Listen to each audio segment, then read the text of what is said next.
Bon, en fait, je voudrais juste d'abord remercier les députés qui, à l'unanimité, ont voté donc, cette modification de l'agro-sylvo-pastoral.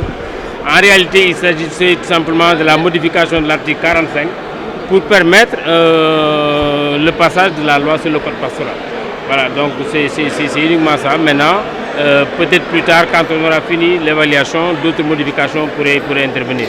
Mais vraiment, l'objet de cette modification, c'est pour permettre le passage du code pastoral. C'est vrai, il a été question de litige foncier parce que vous savez, agriculteurs et éleveurs, c'est toujours des fois la bataille sur le terrain.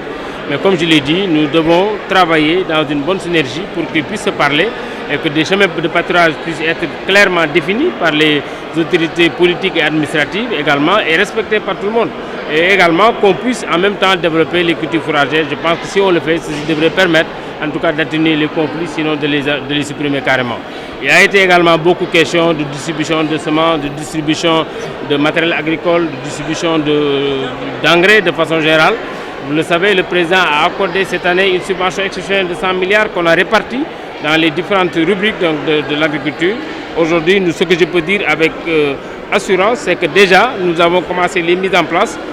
Donc au niveau pratiquement du sud, tout est mis en place. Quand je parle du sud, je parle des régions de Ziguinchor, de Kolda, de Sédhiou et de Kédougou. Pour Kédougou, déjà, les sessions se passent très très bien. Et très certainement, ça va suivre au niveau des autres régions. L'hivernage est attendu dans la première quinzaine du mois de juin, donc très certainement on l'aura bientôt dans le sud.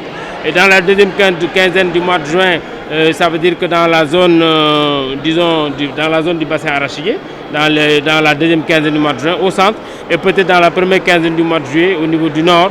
Et nous pensons que d'ici là, toutes les mises en place seront faites et les semences et intrants effectivement distribués. Non, en fait, disons, la valeur ajoutée, c'est que ça devrait déjà permettre de revoir le code pastoral. Et tous ces avantages, vous les verrez dans le code pastoral.